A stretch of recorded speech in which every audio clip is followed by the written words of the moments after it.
ከሀገር ውስጥና ከባህር ማዶ የተመረጡላችሁን ስፖርታዊ ዘገባዎች ደግሞ ቀጥለን እናሻግራለን።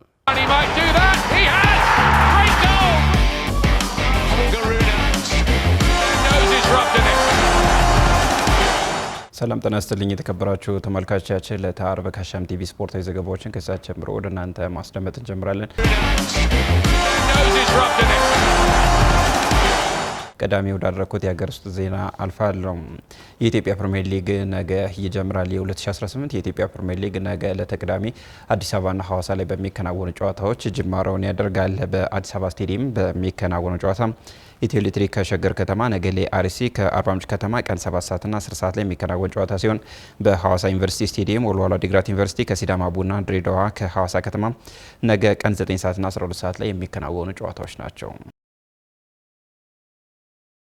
29ኛው የ30 ኪሎ ሜትር ውድድር የፊታችን እሁድ ይከናወናል። በአዲስ አበባ አትሌቲክስ ፌዴሬሽን አዘጋጅነት በየዓመቱ የሚከናወነው ይህ የ30 ኪሎ ሜትር ውድድር መነሻና መዳረሻውን ሰሚት በማድረግ የፊታችን እሁድ ይከናወናል። በዚህ መድረክ የግልና የክለብ አትሌቶች እንደሚሳተፉ ተገልጿል። ውድድሩ በዕለተ እሁድ ጥቅምት 9 ከጠዋቱ 1 ሰዓት ጀምሮ የሚከናወን ይሆናል። ቅዱስ ጊዮርጊስ እግር ኳስ ክለብ የጠቅላላ ጉባኤውን ማራዘሙን አስታውቋል። የመዲናዋ ክለብ የሆነው ቅዱስ ጊዮርጊስ እግር ኳስ ክለብ ለጥቅምት 9 የጠራውን የክለቡን ጠቅላላ ጉባኤ በአንድ ሳምንት ማራዘሙን አስታውቋል። ከዓመታት በኋላ ሊከናወን ቀነ ቀጠሮ የተያዘለት የክለቡ ጠቅላላ ጉባኤ በመጪው እሁድ ጥቅምት 16 እንደሚከናወን ክለቡ በዛሬው ዕለት ይፋ አድርጓል። ጥቅምት 9 ክለቡ የሊጉን የዓመቱ የመጀመሪያ ጨዋታና ሸገር ደርቢን የሚያከናውንበት ቀን በመሆኑ ጠቅላላ ጉባኤው በአንድ ሳምንት ሊራዘም እንደቻለም ተገምቷል። የኢትዮጵያ ፕሪሚየር ሊግ አክሲዮን ማህበር በዛሬው ዕለት ጋዜጣዊ መግለጫ ሰጥቷል። ሊግ ካምፓኒው ከቀጥታ የቴሌቪዥን ስርጭት ሽፋን ጋርና ከስያሜ ጋር በተያያዘ ስምምነት አስረዋል። ምናሴ ሽጥላ ዝርዝር አለው። የ2018 የኢትዮጵያ ፕሪሚየር ሊግ በነገው ዕለት ጅማሩን ያደርጋል። ከዓመታት በኋላ ወደ መዲናው የተመለሰው ፕሪሚየር ሊጉ በዘንድሮም የውድድር ዓመት የቀጥታ ስርጭት የሚያገኝ ይሆናል። የኢትዮጵያ ፕሪሚየር ሊግ አክሲዮን ማህበር ከኦቢኤን ሚዲያ ጋር በዛሬው ዕለት ባደረገው ስምምነት መሰረት ለሚቀጥሉት 2 ዓመታት የስርጭትና የስያሜ መብቱን ለኦቢኤን ሚዲያ መሸጡን አስታውቋል። ዘንድሮ በሊጉ ከሚደረጉ 380 ጨዋታዎች መካከል 250 ጨዋታዎች በቀጥታ ሽፋን እንደሚያገኙ መቶ አለቃ ፈቃደ ማሞ በመግለጫው ላይ ተናግረዋል። ኦቢኤን ኦሮሚያ ብሮድካስቲንግ ኔትወርክ 250 ጨዋታዎች ላይቭ ብሮድካስት ይደረጋሉ። እነዚህ ላይቭ ብሮድካስት ደግሞ ሲደረጉ እንዳለፈው ጊዜ በሰብስክሪፕሽን አይተላለፉም፣ በነፃ ነው። በሁሉም ቴሌቪዥኖች የኦሮሚያ ብሮድካስቲንግ ኔትወርክ ቻነል ያላቸው ቴሌቪዥኖች በሙሉ ይህንን ብሮድካስት በነፃ ያስተላልፋሉ ማለት ነው። ስርጭቱ በ2 ቋንቋዎች እንደሚተላለፉ የገለጹት የኦቤን ዋና ዳይሬክተር አቶ ፍስሐ በላይነህ ተጠባቂ ጨዋታዎችና የደርቢ ጨዋታዎች እንዲሁም ለዓለመውደድና ለዋንጫ የሚደረጉ ግጥሚያዎች ቅድሚያ እንደሚሰጣቸውም ተናግረዋል። ኦቤን የኢትዮጵያን ፕሪሚየር ሊግ ለቀጣዮቹ 2 ዓመታት ከኢትዮጵያ ሊግ ካምፓኒ ጋር ለመስራት በመቻሉ በጣም ታላቅ ደስታና ኩራት ይሰማዋል። እኛ የኛን እግር ኳስ ለኛ ህብረተሰብ ተደራሽ ማረጉ ላይ ነው የምንሰራው። ነገር ግን ሌላ ቋንቋ ሁኔታዎችን እያየን አንጨምርም ማለት አይደለም። ዝግ የሆነ ሴናሪዮ የለም። ፕራይመሪሊ ፎከሳችን ግን በሁለቱ ቋንቋዎች ኳሱን ተደራሽ ለማድረግ እንሰራለን። አመቱን ሙሉ ተመሳሳይ ጨዋታዎች የሚስተናገዱበትን ሚንስ እንፈጥራለን። አሁን ግን ፕራይመሪሊ በዚህኛው ዙር የምናደርገው የሆነ ምድብ ላይ ያሉ ጨዋታዎችን ነው የምንሰራው ማለት ነው። ላይክ አሁን መጀመሪያ አካባቢ አዲስ አበባ ያሉትን ከቨር እናደርጋለን፣ ዘን ወደ ሐዋሳ ሙቭ እናደርጋለን፣ እያየን እናደርጋለን ማለት ነው።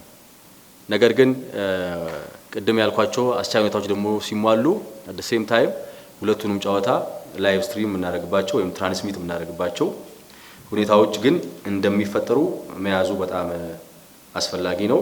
ይህን ውድድር ለማካሄድ ከመቼውም ጊዜ በላይ ተዘጋጅተናል ያሉት የአክሲዮን ማህበሩ ዋና ስራ አስኪያጅ አቶ ክፍሌ ሰይፈ ውድድሩ በሰላም እንዲጠናቀቅ የስፖርት ማህበረሰቡ የራሱን ድርሻ እንዲወጣ መልእክታቸውንም አስተላልፈዋል። እንደሚታወቀው የኢትዮጵያ ፕሪሚየር ሊግ 154 ነበር 156 የመጀመሪያው አመት ከዛ እየጨመረ ልክ እንደ እንግሊዝ ፕሪሚየር ሊግ 380 ደርሷል። ስለዚህ ይህንን ውድድር ለማካሄድ ተቋሙ ከዚህ በፊት ከነበረው ከፍተኛ ዝግጅት አድርጓል።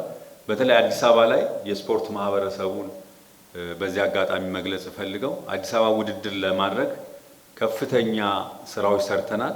ስለዚህ ይህ ውድድር ብሮድካስት ይደረጋል። ብሮድካስት ሲደረግ ደግሞ ስፖርት ማህበረሰቡ ሁሉንም ማግኘት ይችላል። በተጨማሪ ደግሞ የተሻለ ደጋፊዎች ስለሚኖሩ የስፖርት ማህበረሰቡ ዲሲፕሊን በተሞላበት መልኩ እግር ኳሱን እንዲያይ በዚህ አጋጣሚ ማሳሰብ ፈልጋለሁ።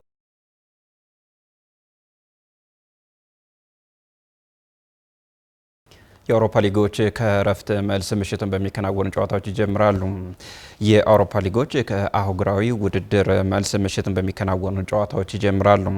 በስፓኒሽ ላሊጋ ዛሬ ከምሽት 4 ሰዓት ጀምሮ በካርሎስ ታርቴሪ ስቴዲየም 17ኛ ላይ የሚገኘው ሪያል ኦቪዲዮ 9ኛ ላይ ከተቀመጠው ስፓኞል ጋር በሚያደርጉ ጨዋታ ይጀምራል። ነገ ዕለተ ቅዳሜ ሴቪያ ከማሎርካ፣ ባርሴሎና በሉዊስ ኮምፓኒ ስቴዲየም ጂሮና ከቀን 11 ሰዓት ከ15 ጀምሮ ይጋብዛል። ቪያሪያል ከሪያል ቤቲስ፣ አትሌቲኮ ማድሪድ በሜዳው ሜትሮፖሊታኖ ኦሳሱናን ጋብዝ በለተው ደግሞ አትሌቲክ ክለብ ከኢልቼ፣ ሴልታ ቪጎ ከሪያል ሶሲዳድ ሲጫወቱ ሪያል ማድሪድ በሜዳው ሳንቲያጎ በርናቦ 11ኛ ላይ የተቀመጠው ሄታፌን ይጋብዛል። ሊጉን ሪያል ማድሪድ በ21 ነጥብ ሲመራ ባርሴሎና በ19 ነጥብ ይከተላል።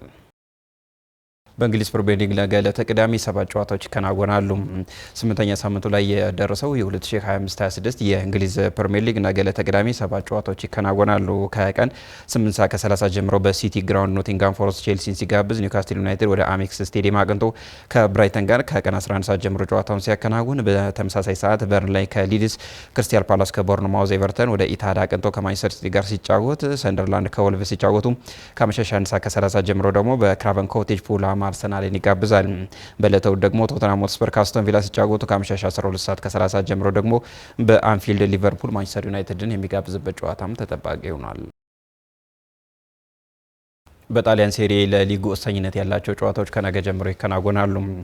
7ኛ ሳምንቱ ላይ የደረሰው የ2025/26 የጣሊያን ሴሪ ነገና እሁድ በርከት ያሉ ጨዋታዎች ይከናወናሉ። ነገ ዕለተ ቅዳሜ ሳሶሎ ከሊስ፣ ፒሳ ከሄላስ ቬሮና ሲጫወቱ የሊጉ መሪ ናፖሊ ወደ ቶሪኖ አቅንቶ ከምሽት 1 ሰዓት ጀምሮ በስታዲዮ ኦሎምፒኮ ግራንዴ ጨዋታውን ከቶሪኖ ጋር የሚያከናውን ይሆናል። ከምሽት 3 ሰዓት ከ45 ጀምሮ ደግሞ የሳምንቱ ተጠባቂ ጨዋታ በስታዲዮ ኦሎምፒኮ ሮማን ከኢንተር ሚላን ያገናኛል። ሮማ በጎል ተበልጦ በ15 ነጥብ ሁለተኛ ላይ የተቀመጠ ሲሆን ኢንተር ሚላን በበኩሉ በ3 ነጥብ አንሶ በ12 ነጥብ አራተኛ ደረጃ ላይ ተቀምጧል።